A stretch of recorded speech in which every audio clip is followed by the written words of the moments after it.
Hello, friends. David Vos here. It is another beautiful day in Oklahoma, and it's been cool, a little cloudy, just right outside. And I'm drinking a cup of coffee, and I hope you guys are having a wonderful day. Well, we need to do another video, and I'm still going to, do the rest of the series in Revelation. I don't know what is the reason really why I haven't been doing more of those, getting those out, because we only got to the 8th chapter. And I am going to do them. I'm not stalling or anything. I want to do those, but just there's subjects keep coming up, and I've been busy also with the chainsaw and stuff like that, and doing a few things around here. And so I end up halfway through the day. I don't even have time to do a video, and I just sit down and I go, "Oh, I got to do a video," and I want to keep up with doing videos every day. I know a lot of you are looking forward to watching this. So I just sat down and turned on the recorder, and I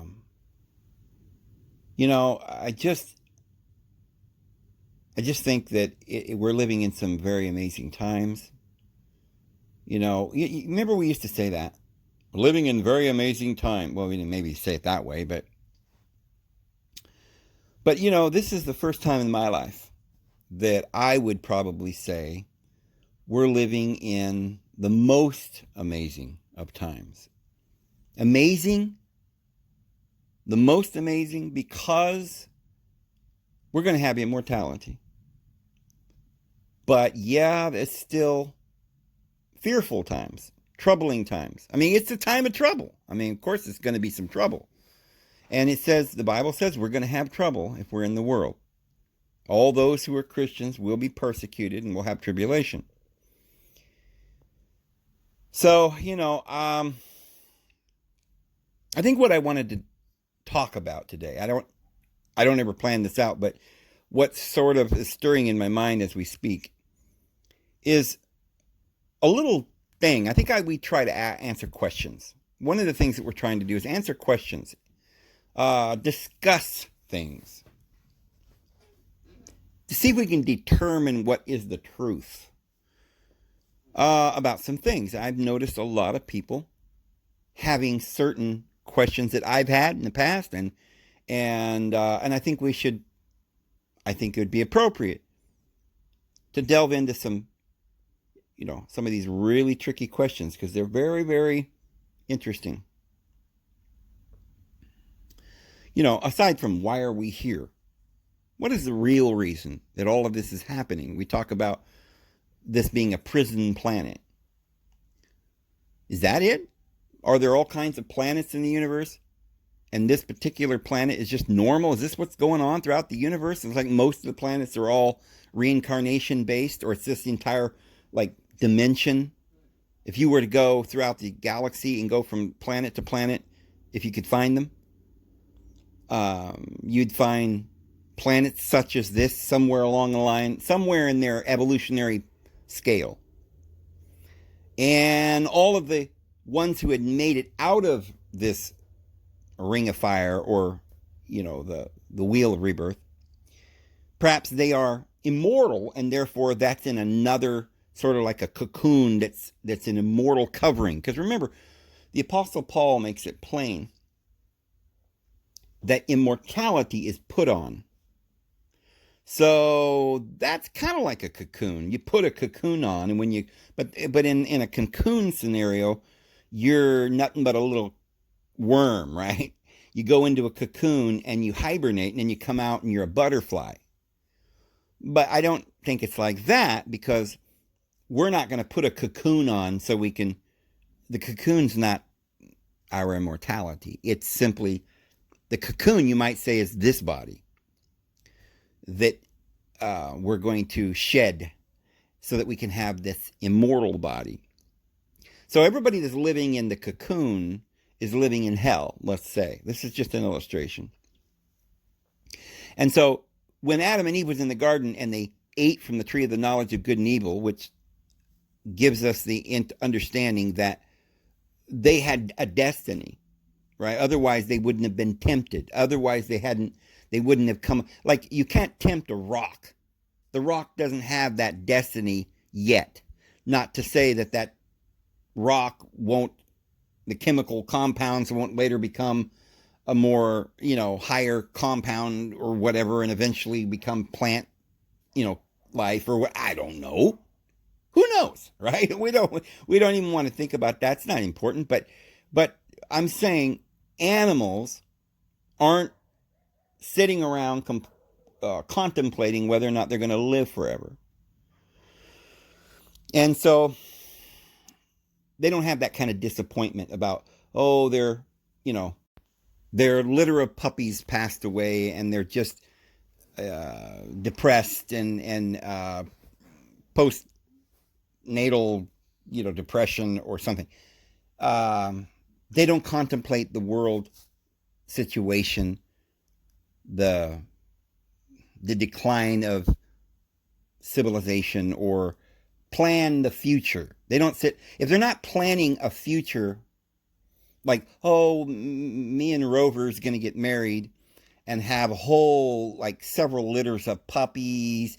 We're going to lose most of them along the way. Somebody will pick them up and take them off somewhere, but that's all right. That's how dogs do it. But we'll just plan this little future, about 3 years down at the creek, chasing butterflies. It's going to be a wonderful life. And then what? What are they planning? Eternal life in heaven? They're not planning that. And I don't think that their soul, should we say, their personality gets lost. I don't think anything that exists ever ceases to exist. Like I said, even the rocks. It's just that it's too complicated to imagine. The difference between rocks, I guess, if you wanted to even get into that. Rocks have a makeup, a DNA, so to speak, a chemical makeup, or whatever makeup they have. They have not come to a place where they have any genetic memory. Maybe genetic memory in some ways. There's a genetic pattern. That's a memory, right? But I mean, they don't have an ancestral memory or any kind of past life memories where they remember raising a family of rocks or anything like that. Or, they were just overwhelmed with joy when that other rock met them and they were married and their mother was so wonderful to them. They don't have these, they don't plan, they don't think, they don't have any thoughts. So they don't have any of that hereditary memories. They don't have that kind of genetic memory. So they're not conscious. So rocks get, they exist, that pattern exists. They don't, for one thing, a rock lasts for thousands of years. But when the chemical or compounds or whatever kind of different genetic patterns, wavelengths, when they become biological, even then they have biological memory. So they can remember to look like a rose. That's a genetic pattern, right? They remember that. They remember to produce thorns. They remember that they're red or they're yellow ones or they're green ones. They were bred for that. But they don't have any, as we say, they don't have any family, ancestral memories, let alone personal memories. Actions and files in their, attached to their genetic code that they can access memories like that. So they don't need to live forever because there's nothing there to live forever. The body there will exist in some form somehow. It'll go back to the dirt and the dust. Even human beings, the dust goes back to the dust. In the day in which you eat of it, it says, dust shall return to dust, but the spirit returns to God. They don't have that personality yet, okay? But they are going to move up the chain. One day it'll become plant life, I suppose, in some sense or another. So I think animals are running off of a program. Now, it could be, in the case of animals, they have ancestral memories. So not only do they have genetic memories, like they look like their parents, like if it's a monkey or a dog or whatever, they're going to look like the breed or the dog, and they'll have some memories about how to hunt, right? They'll have memories, ancestral memories, but they still don't have personal memories, so that they'll never wake up and remember, oh, I remember when I was a dog and I had that litter of pups and we had such a wonderful life. They don't have that. Doesn't get all those memories. Don't, because I think even if you could somehow had that memory, like a human being, if we reach to the point of, let's say we're advanced for a zillion years, and one day, we wake up and we're one with the universe, and we could just remember being one with the universe. What would we remember? We might remember all the personal things that everyone's ever done. Let's say you're God, and you have memories. I suppose our Father in heaven, and the divine being, the one, the whole, has access to everyone. Right? That spirit is in you, and your spirit's in them, and he knows what you're feeling, and he's watching over you, and he's answering every prayer, and the universe is the body in which the divine being dwells. And then we have these little sparks that are literally exact images of the divine being, and that's a human. We become a child, another divine being, so that we now have the ability to be conscious and aware of ourself. As it says in the New Testament, Jesus was granted unto him to have life within himself. And I think that's what we would call immortality, and I think it's also what we would call consciousness, full consciousness. Human beings that are on this planet, as we know and understand ourselves, we have the ability to dream about the future, and we can think about the past. In so doing, we're analyzing the things that we've done. Remember, the past doesn't exist, the future doesn't exist, we're just being, we're existing. And we're perceiving the vibrations and the thoughts and the patterns, and we're looking at it as though it's our own body. Now, it could be looking at ourselves from what we've done as memories as in the past. It could be looking at another idea about what we may do in the future, or what we want to learn or grasp. But all of that, as a human being, is accessible only because we're aware of it to some extent. As a human being, we are barely conscious. We can remember some of our memories. We have a goal. We want to be happy. So this is where we become a soul, and we have these rights, divine rights and liberties. Once anything in the universe becomes a living soul, they have the right not to be murdered. In other words, like our Constitution, the right to liberty and the pursuit of happiness. Because the divine beings in the universe, whoever they may be, they're self-aware, conscious beings.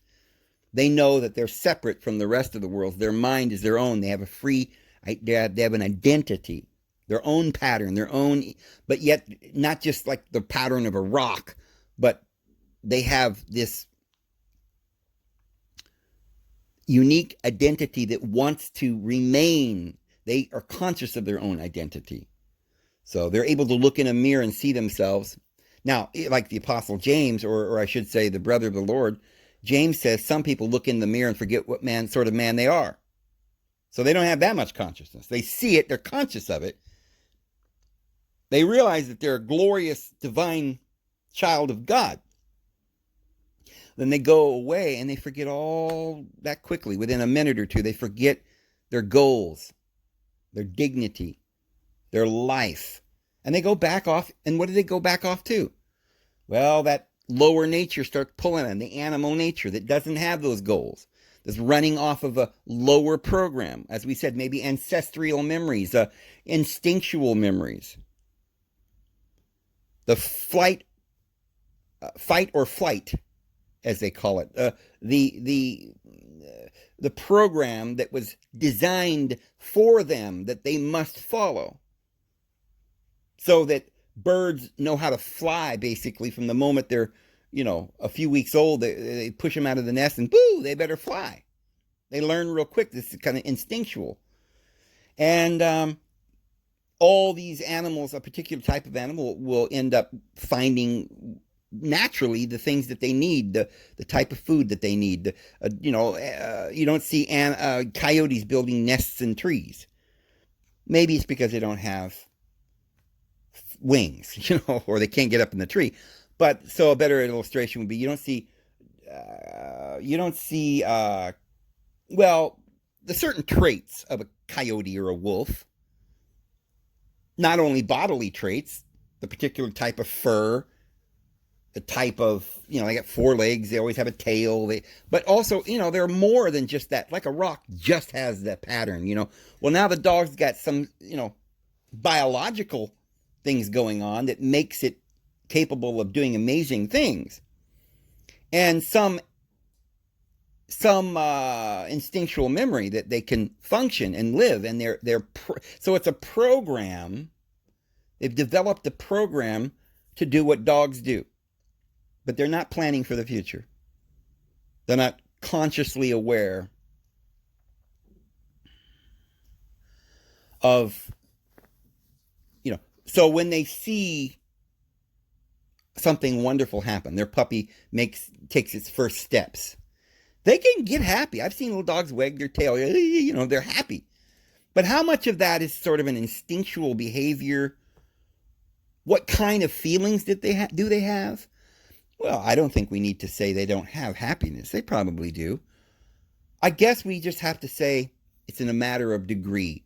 At some point, there have to be, I know that many animals are conscious, but not very much. They will ponder that moment very lightly. Like they'll see something and maybe they get a flicker of consciousness. They say, oh, I like that. Oh, what? Butterfly. Oh, let's go this way. Oh, I hear a noise and they're off this way.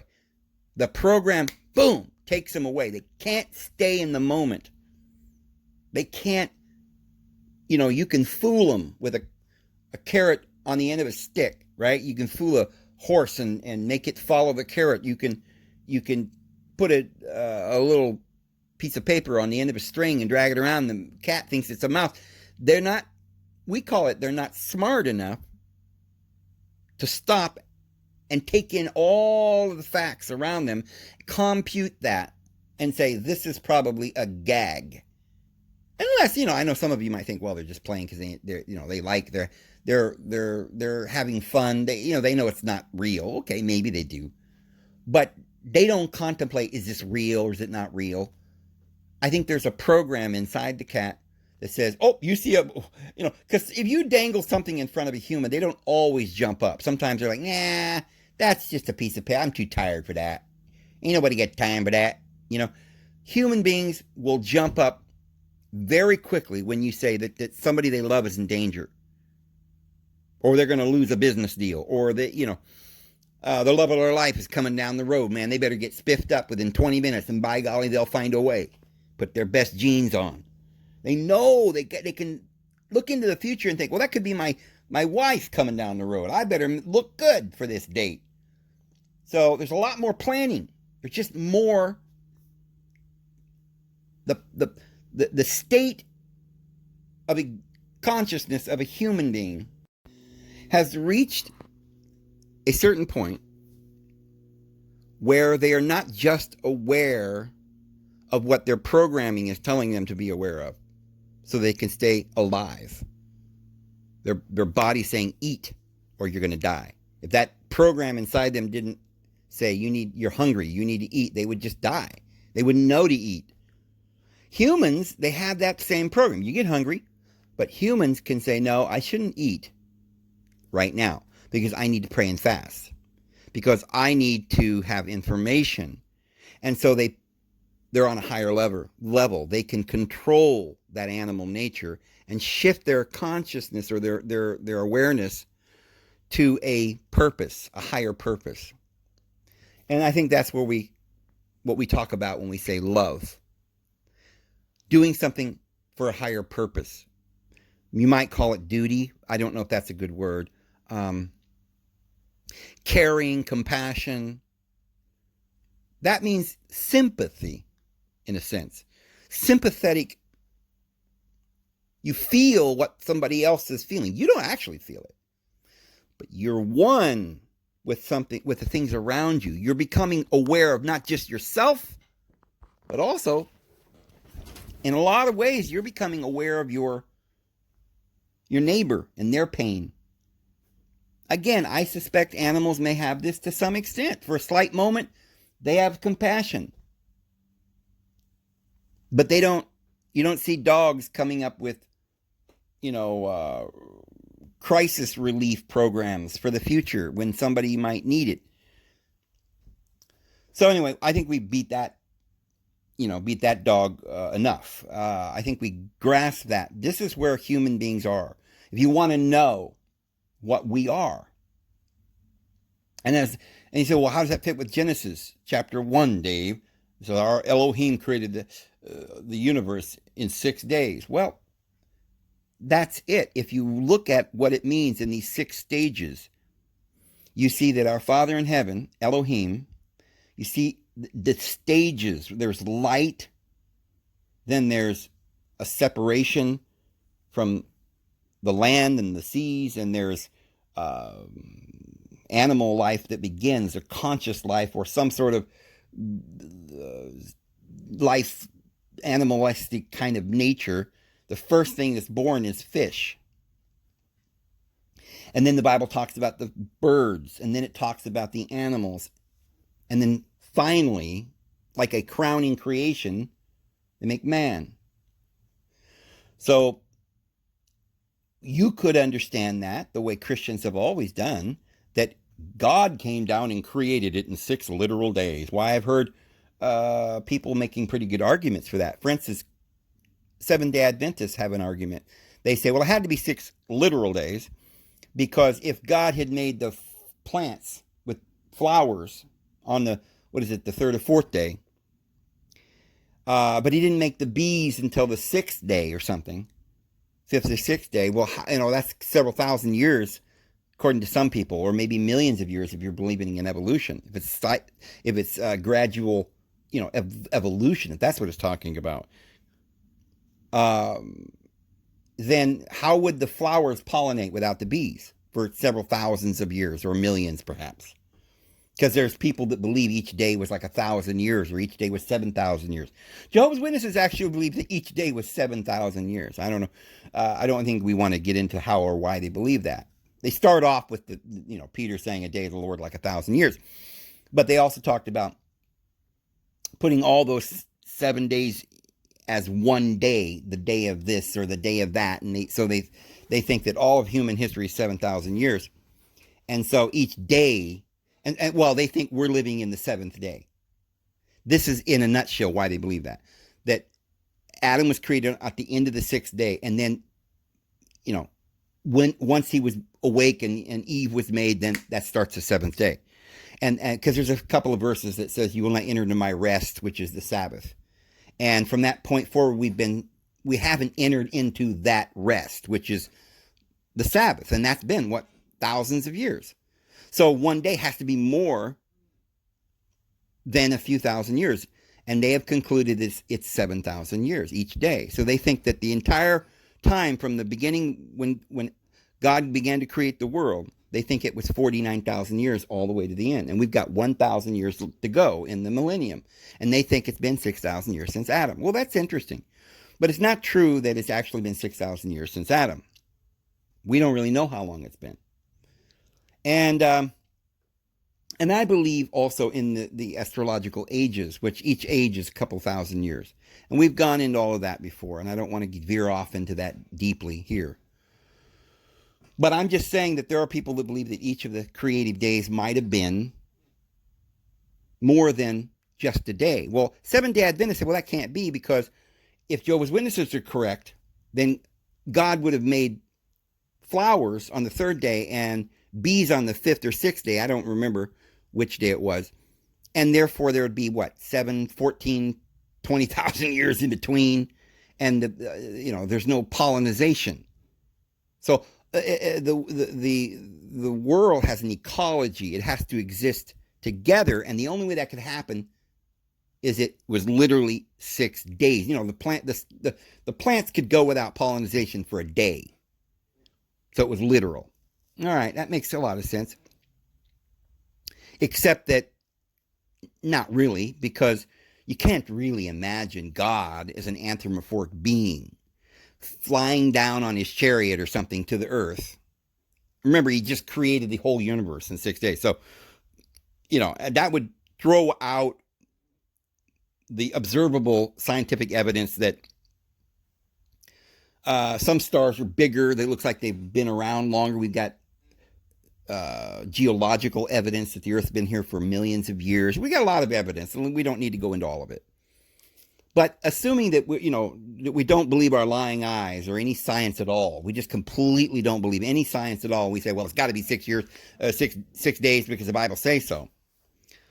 Well, why then couldn't it have been evolution, but not the kind of evolution that Darwin says? In other words, it didn't all start from a big bang, right? And then everything just flung out for no reason at all, like chaotic marbles being shot into space everywhere. And for zillions of years, these marbles are banging around, right? Just shooting out because of the initial force of that bang. Problem with that is, to start with, is what caused the initial bang, and how are marbles or particles or anything going to go flying everywhere, and from that evolve itself into humans? That's impossible. So we can't come. So evolution supposes, as Darwin and Freud and these guys believe, starts with the premise that they're atheists, that they don't believe in the divine being. So then, but they've always got a good one. You'll say, yeah. Or they'll say, yeah, you believe that God was first because matter couldn't create itself. But who created God, Dave? See, here's the problem. Neither one of these ideas is right. The universe is by virtue of itself. The universe is the creation or the manifestation of the divine being. And it exists. There's no time and space in consciousness. That's only a concept. The reality isn't the time and the space and the physical and the up and the down, the left and the right. That's just your clothes. You put them on, you take them off. It's the being. And the divine being is eternal because he is. Doesn't exist in time and space. Time and space is the way he comprehends, or the way we comprehend everything in the universe. But it doesn't mean that's what the universe essentially is. So the truth is the divine being's always existed. And if the divine being's always existed and he's always been thinking and manifesting thoughts, those thoughts are going to take form around him. You can't have a thought if you don't have a form. That's what form is. Images. Imagination. Imagination is images. And so the divine being is that thing that's not an image. It's the thinker. It's the will. It's the being, the existence itself. The physical is not the existence. It's the form the existence takes. So if the exister or the thinker has always existed, or doesn't need to always exist because he simply exists, then he's simply manifesting always. As long as the thinker is thinking, there is thoughts. As long as their imager is imaging, there is the imagination making the form. And so the universe has always existed. However, the universe has layers. Because if you had a circle and you cut the circle in half, you still have one circle. You don't have two. I know you can count it as two. Let's see, there's this half and there's that half. So that's two. The left and the right, that's two. So yeah, there's two. But that, what you're calling two, it's just the one whole. So if you had the whole, which is the divine being, if you're going to conceive of what is the whole, what does this whole mean? What is the, what are we looking at here, this whole thing? Everything, all, the all. We want to understand the all. Well, in order to understand it, you have to conceive of it, become aware of it through experience. So to experience it, we have to literally sympathize or become one with it. Fill it up. Contemplate it. So our Father in heaven, that one being, in order to become aware of himself, he'd have to look into a mirror. And now he's got a reflection. That's another thing. He's not looking at himself. He can't see himself. But he can see his reflection. His reflection is nothing more than himself. But it's the only way to make himself two, that he can know himself. So, I know this is all symbolic, but it's the only way you can understand this is using symbology. Even numbers in math is just symbols, and that's how we learn and understand the universe. So, take a circle or the whole and cut it in half, and now you've got two. And now you can say, okay, now I understand that there is a left and right. Oh, touch it. Is it hard? Well, I don't know. What's hard? Well, something the opposite of soft. Oh, okay. So this is soft because I know this is hard. And what color is it? Well, if it's red, then it's not blue. So to know it's red is to know it's not blue. It's not green. This is where colors come into play, or I should say numbers. This is why numbers are important. The universe is 10. The whole universe. Why? Because the one represents the all without any awareness of itself. Just the all. 2 is what in the universe manifests itself always in 2s. Quite a few things. Up and down can only be in 2s. You can't have an up and a down, something else. If it's going to be in that category, it's going to either up or it's going to be down. Now, you could have left and right. You can have male and female. You can have in and out. Those are things that come in pairs. And so anything when you're looking at gematria or numbers, you're looking at 2, you're looking at a number that represents whatever male and female is. Reproduction. Birthing. It would perhaps encompass love, sharing, unity, sympathy, compassion, marriage. There's a lot of words you could say that you could conceptualize or identify or put the number 2 on. But if you get down to the very essence of 2, it's male and female. Now, science comes up with other words like negative and positive and light and darkness. So there are these opposites.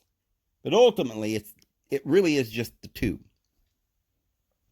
But like we said, 3 is going to be something natural in the universe that's going to always manifest in 3s. Well, now before we admit what that is, or we tell, let's go back and look at something.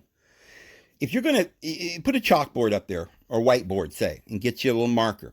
Now, represent for yourself, put something on the whiteboard that's going to represent 1. Most people will go up there and they'll either put a dot or a circle. A circle kind of represents the unity of the all. But really, a circle and a dot's the same thing. Because a dot has width and it has breadth. There is something there, or you didn't write anything. If you wrote something, if you put a dot, then it has breadth. You couldn't put, it may be small, maybe the small as the point of a pin. But inside that dot, there is measurement. There is breadth. There is width. So there's something. But you could also say, but beyond the dot, outside of the dot, is something that I'm conceiving of. What is it? Well, nothing, or whatever you want to call it. So there's everything inside the circle and everything on the outside of the circle. So it's in and it's out. So the whole When you make a circle, it's not going to work out perfectly. We're just using symbols. But when you put a dot, you're saying, look, there's just the one thing. And in that one thing is everything. It's the whole. It's the all. You can true if you're going to do it accurately to draw the all, you'd be there for eternity, making dots and lines and drawing cars and buildings and rocks and trees. You have to draw it all, and you couldn't. So we're representing all with just the circle. Now you want to represent. The next thing would be to make another dot. Well, if you make another dot, you can make a line between the two dots. You have a linear line. You can't make a line somewhere else because there's no other dots. So you only got one line. And that one line has one dimension. Time, linear. It doesn't have space or breadth. So that represents time. Also represents 2, as we said, because there's 2 dots. So 2 does not yet have form. It exists. The all exists, but it doesn't have form. The dot exists, but it doesn't have any form. The 2 dots exist, that concept, as a linear line. You can see it, you can understand what it is, but it still doesn't have form. Make another dot, the 3. And now you draw another line, you have a triangle. Well, the triangle broadens it out so that you don't just have a straight linear line with no breadth, but now you have breadth, or you could call it width. I don't know what, if you're going to use the word breadth, I think that's inaccurate. I think you're saying that it has some sort of, if it's a triangle, you were to draw a triangle on the whiteboard, you would see that we'll say it's got space. Okay, it has space. So we'll call that space. Form. There's some kind of form here. It's not just time. Time doesn't have form. Now going back to the one, a circle. The sun's a circle. So we'll say that's light, because that's the energy. It's something, but it doesn't have breadth and doesn't have form yet. So we'll say that's light as well. So this is how you start understanding what, if you in gematria or numerology, you would say that 1 represents light, energy, being, but not form, not time, not anything else. Just ultimately the divine being before there was creation, before the 6 days. Just when there was the one Elohim, which is probably why in the Hebrew it is a plural word, because it has all, but it's a circle. Astrology is a circle. Everything in the universe, this great divine esoteric wisdom that's behind all knowledge and all science that we've lost now. We've got it broke up to all these sciences like astronomy and math and geometry and history. It's all these different art and different things that we could, music. It's all these different compartmentalizations of knowledge, sound, thought, philosophy, and things like that. But it all is one whole in the divine science. The divine science encompasses everything from form to space to time to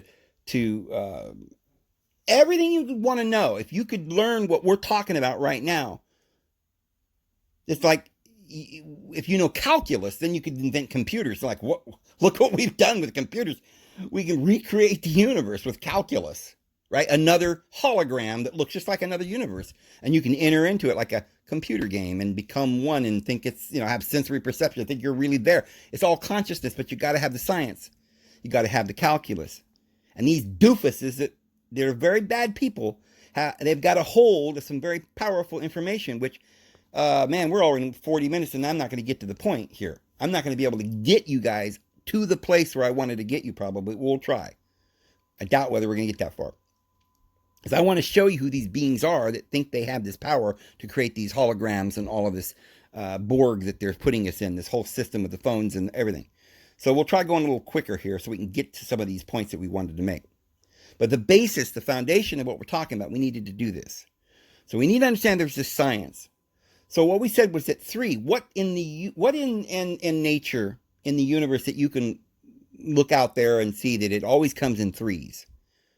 Well, remember, we've got a hint. It's form. Something you can see with the old eyeball. The sensory. The first sensory. Now, you can't smell it yet. You can't, you can't walk around in it. It ain't a hologram yet. But it's going to have something that would make it visible. And that would be form in the sense that you could sense it with your sight. And that would be color. That's the first part of form. And color comes in 3 colors. I know a lot of you probably don't think that's true. You might think, well, we're talking about 3. There's more than 3 colors. There's purple, there's orange, there's green, there's black, there's white. Well, black and white aren't... There's 3 colors. Red, yellow, and blue. Now, you see, all the colors together is white. I know that sounds strange, but you can take light, which is white, put it through a prism, and it'll refract into all the colors. Well, Dave, you see right there, you just proved yourself wrong. It refracts into a rainbow, and there's 7 colors. Well, only because it refracts into the 3 colors, red, yellow, and blue. But between the blue and the yellow is the hue of green. It's when the 2 are mixing. So we see things with our present eyesight in this spectrum with those 7 colors in the rainbow. But so when we see blue and red together, in between them we see purple because they're mixing. But you only need, to make purple, you only need blue and red. So what is black? That's the absence of color. No color. Okay, and white is all color. Now, I know it doesn't seem like that, because like when you have paints, you can mix them all together and get dark brown. Well, you can do that with colors, but that's not how it works with real colors in the universe. If you were to throw, I suppose if you had red, yellow, and blue mixed in together, you're going to get a real dark brown. So you could say that black or brown like that is all the colors, but that's only after the colors have been manifested. I mean, white is light before color has manifested. It's all the colors, the source of all of the colors. Because going to come out of that is all the colors. And so black is a representation of where there is no light, where there is no color. That's officially what that means. So the light then, when it goes through the prism, it'll break naturally into the 3 colors, red, yellow, and green. And every other color, how about pink? Well, red and white. So it's just a lighter red. So there's light green, there's light blue, there's light purple even. But purple is a combination of blue and red. So there's actually 3 colors. So 3 then is, well, we take our circle and we make 3 dots and we make a triangle, and now we can see a flat surface. So it's not just time, linear, but it's flat and you can see it. So then we add 1 more dot and we got 4. Now you've got shape. I should say form is 4. Because the plane is just a flat space. That's not really form. Space in 1 dimension. Now we're talking about form. And as we go up, we're going to find we develop beyond form. We get more like once you get to form in the sense that it's got 3 dimensions, then you can progress to other dimensions, such as all the way up to thought and to being aware of itself. But everything in the universe then is made out of these 10. And so 10 is the all. And so when you see 10 in scriptures, it's saying all of it. So the 10 horns is all the kings of the earth. The 10 commandments is all the commandments of the carnal nature. And So that's how that works. So you see then how this esoteric wisdom is as simple as something like knowing the meaning of one. For whoever it is that created this divine science, they started with that, with science, with the numbers. But you see how it includes music and sound.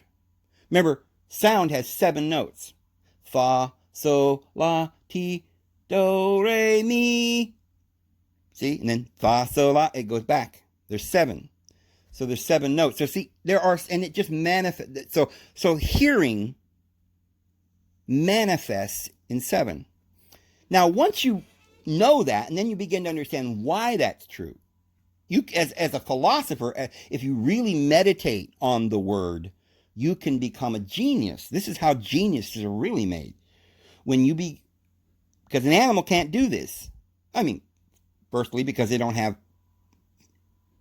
a forefinger, and they can't hold a pen, and they can't write it on the chalkboard, and their mind can't sit and contemplate and meditate.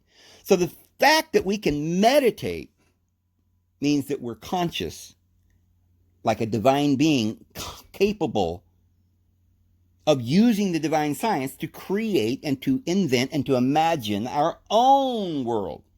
But everything we imagine is going to be based on the pattern of the original circle. The original circle is the only circle there is. If you're going to be something else other than the original circle, you're going to have to be something within the circle.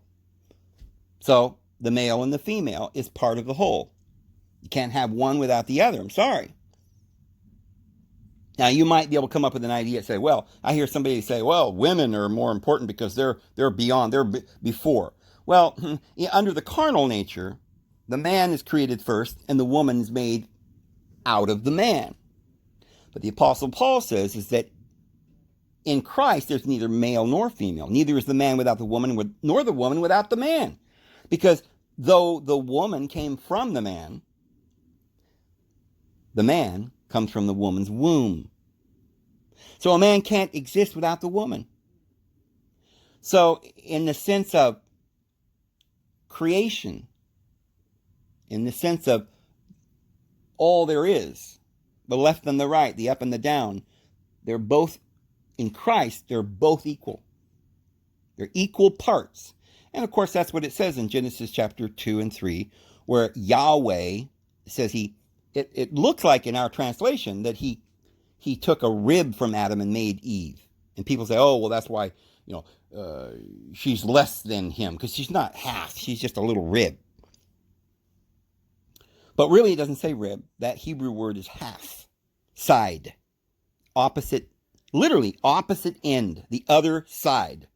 So Adim is plural word, and it means, as Elohim means all, so Adim means all the people, whether male or female. But when Adim was put to sleep, and he was cut in half, and one other side was the woe man, or the female. He's the male, it's the female. He's the man or the woe man. And so the two are equal halves and are equally important in creating anything else in the universe or manifesting anything else. I mean, if God is God by virtue of the fact that he's first, then woman is equal to man by virtue of the fact that it requires a man and a woman equally to produce anyone else. So you see the science that we're doing here, what we're doing here is the ultimate esoteric science.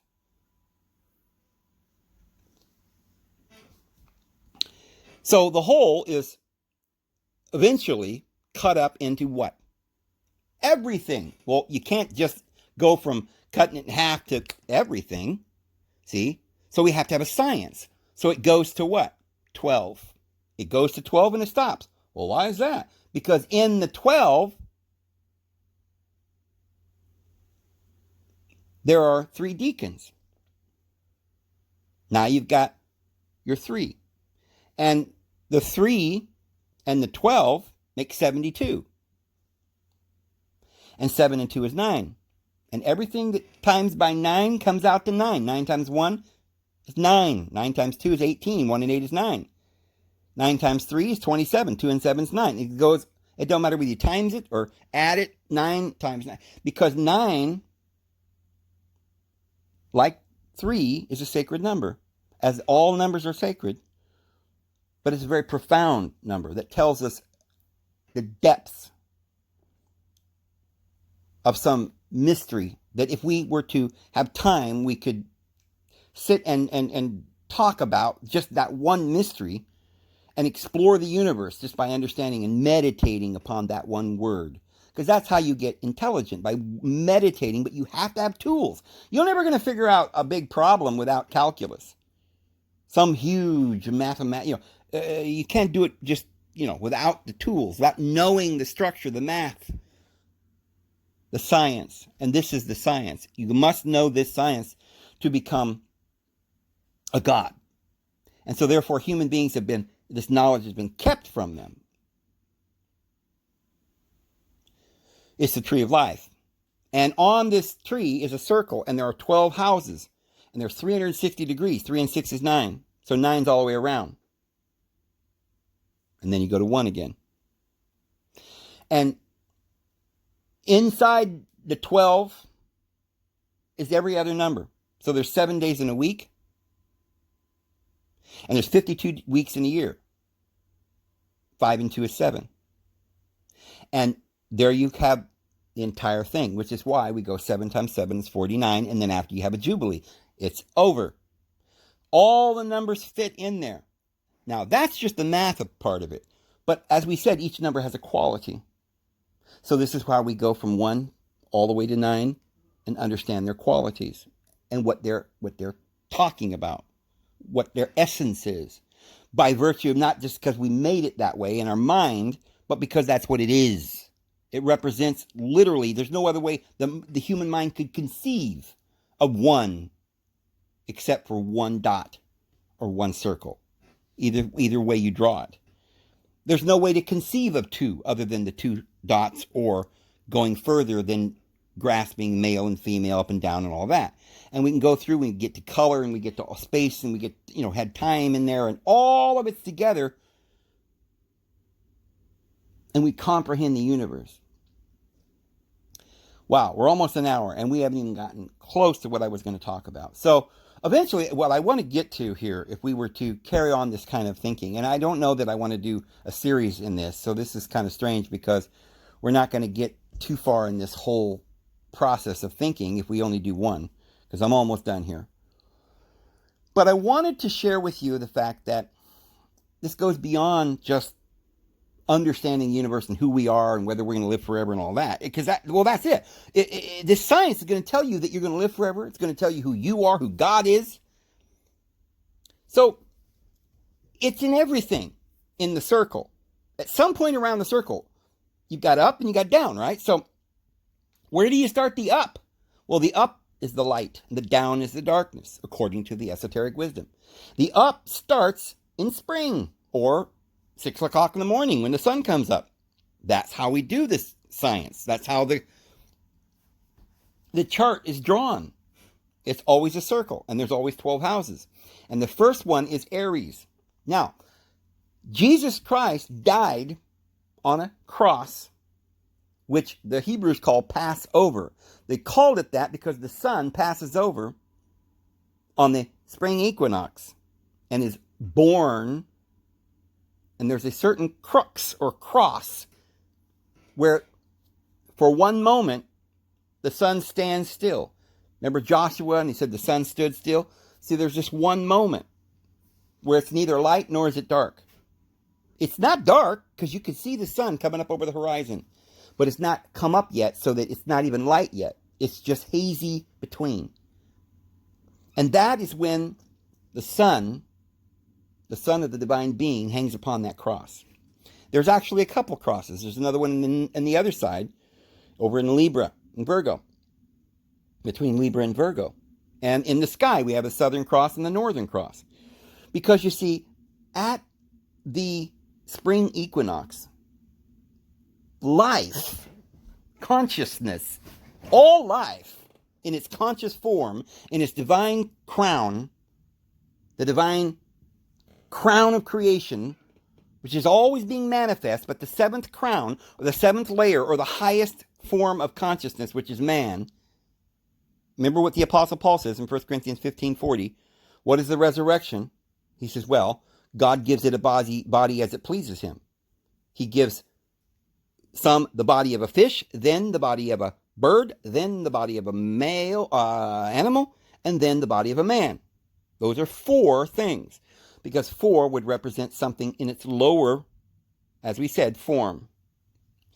But after, there are 3 more. Because after we get the resurrection, eternal life, and it's like the sun, or like the moon, or like the stars. And each star differ in star and glory. So it's not only eternal, infinite glories, infinite progression, but yet it's represented in 3 with the number 3, because sun, moon, and stars is 3. Well, we had 4, now we got 3, that's 7. 7's everything, both physical and spiritual. You harmonize sound. So it's a harmony of everything coming together. And it's an overcoming. And it's a victory. So, you see how all these things fit. And this is what the Bible is when you're looking at symbols. You're looking at people that understood the esoteric wisdom. That's how you prophesy. Because you know the end from the beginning. Because you know the symbols. And so just as a circle always has to go from left to right, the time goes forward. We always go forward. We don't go backwards. We're not going to the Aquarian age. We're going into the age of Taurus. Where we're not going to go into darkness. We're going into the light. We're not going to be ruled over by the devil no more down there in the bottomless pit. But we're going into light. And Jesus Christ, the Son, Horus, rises, born of the Virgin Mother, Isis,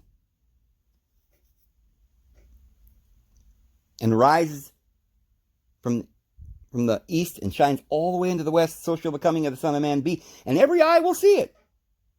And it will happen within you. Now how? This is the thing that we probably need another video to explain. Because I won't be able to do this in the next 5 minutes. All the time we've got. But I'll give it a real good shot here. Just sort of in conclusion. What we were really getting to. The idea. And maybe we'll have to explain it better in another video. In lieu of time. The time that we have. But we start then in the spring and we end all the way to Pisces, and we start over in spring again. Your head is the Aries, the ram's head. And the very end is down there in the darkness, and there's water down there, and there's the sea that's below the surface. The fish, the Pisces, the Aquarian man. And then the rams climbing up the mountain, over the horizon, going towards the apex. So, how do I want to explain this to you?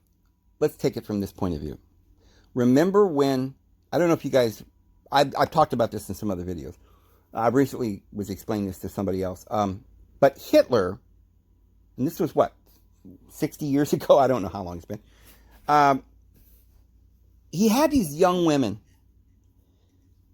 I don't know, he had them somewhere secluded in a luxurious hotels or whatever. They had swimming pools and air conditioning and all the food that they needed that was healthy for them. And no trauma, and only love around them, and people catering to them, and he wanted them to be as happy as possible, and he gave them every possible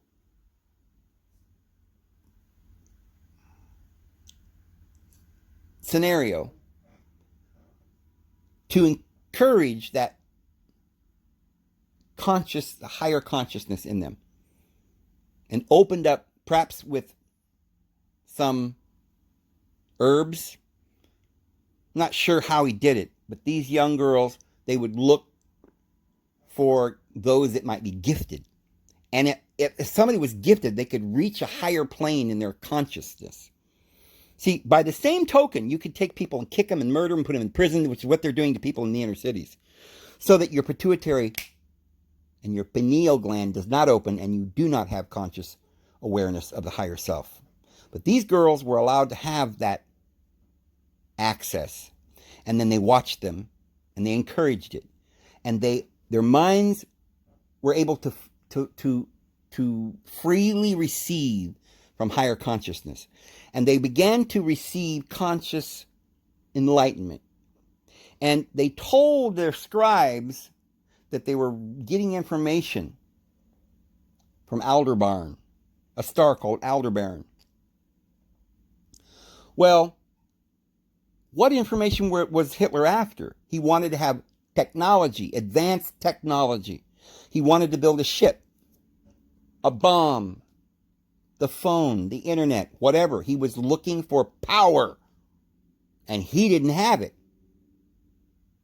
Well, there's a reason he didn't have it. Nobody, it's very difficult because we're living in one age, a lower consciousness, and higher consciousness was higher.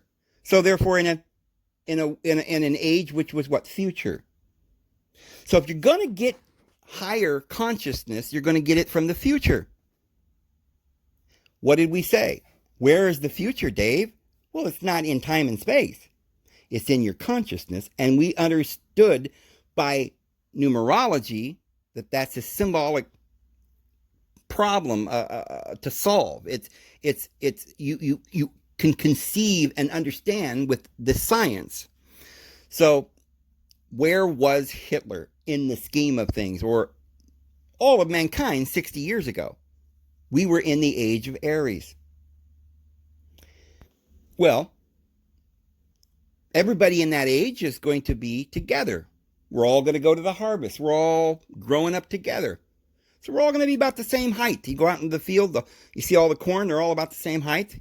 Unless there's just one area or something that they didn't get any water or something, and they all died.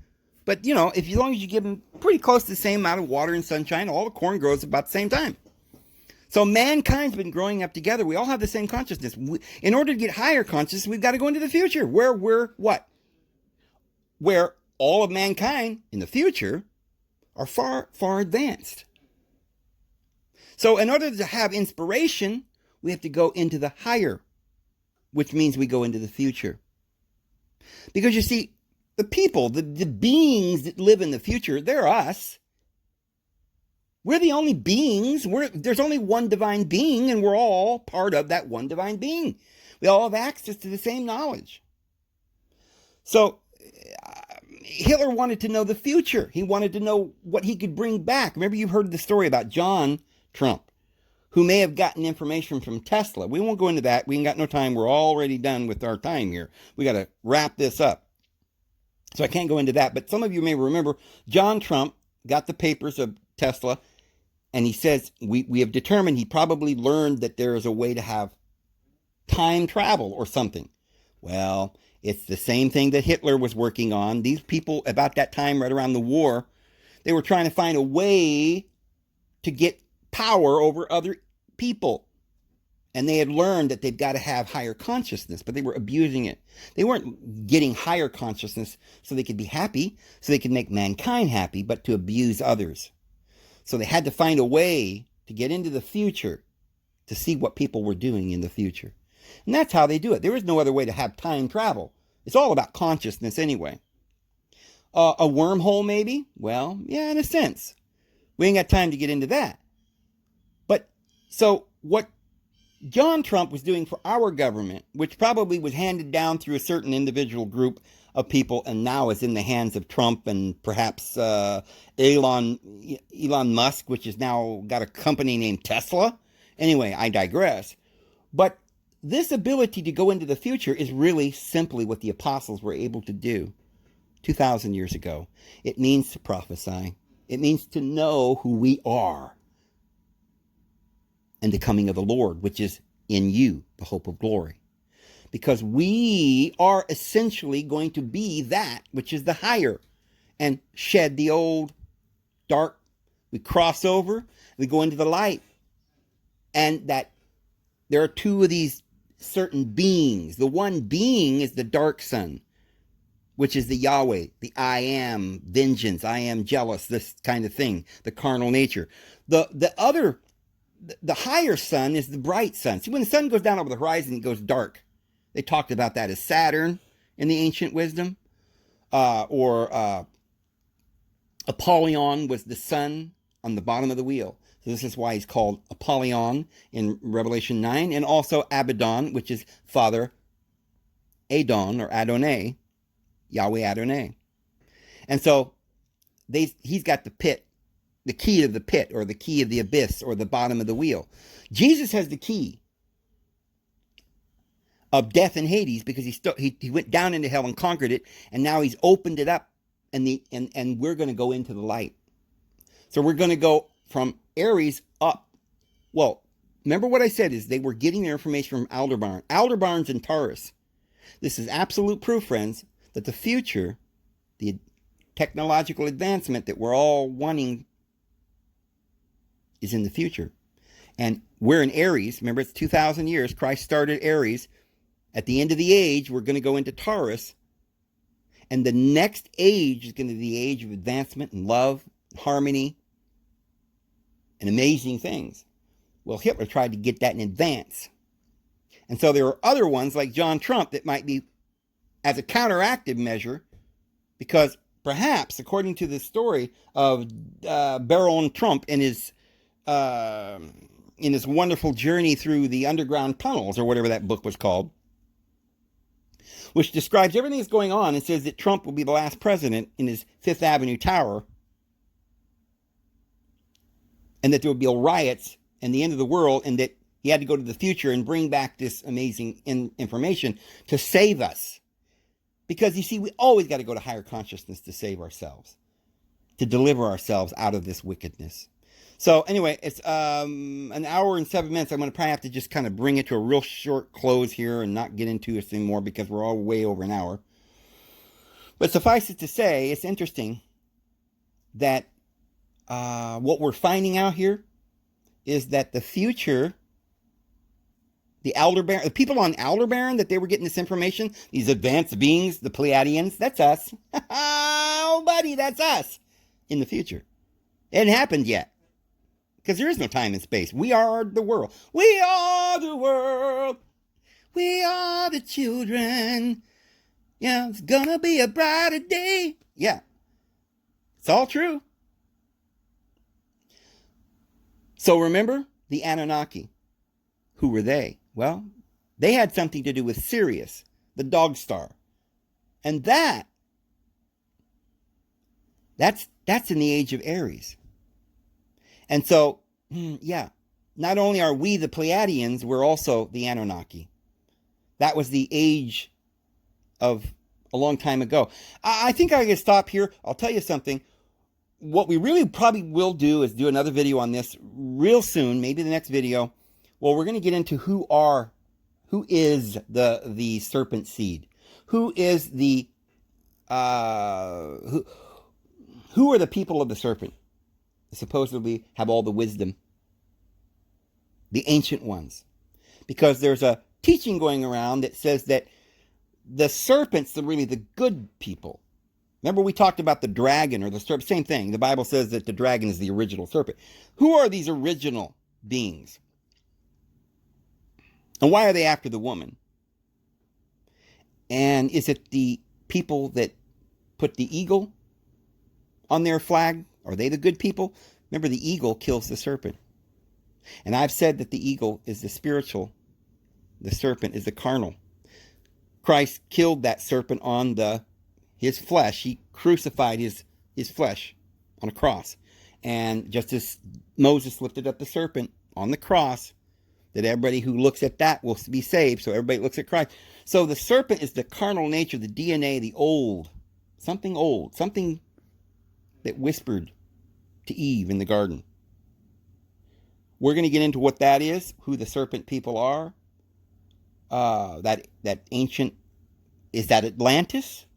Are they more advanced than we are? Well, a lot of people would say, well, that eagle can't be no good. The United States is filthy, bad people. No, the United States is liberty, justice, and freedom, and, for all. pursuit of happiness, freedom, and truth keeps marching on, my friends. And Rome, they went forward with the eagle on their pole. Caesar did, and we talked about that coming down through the Fisher Kings. And that bloodline will come out to 144,000, who are all children of the 6 children of Mary Magdalene and Christ, who went into the wilderness, and comes out a great 144,000. And there are 12,000 from each tribe. That means there are a number of the chosen elect from every nation on the face of the earth, Africa, China, Japan, North America, Native Americans, all the world. When the Gentiles be come, then all Israel shall be saved, and they will come together under the banner of the eagle, according to Scripture. That's why the ancient, King Arthur and the knights were always after to kill the dragon, because the spirit has got to get rid of the flesh. Christ has to defeat the darkness, this carnal world, and we got to put on immortality, and we'll get into that perhaps in the next video or very soon. And we've gone way over, friends. I hope you guys have a really great day, and we'll see you tomorrow. Have a good one.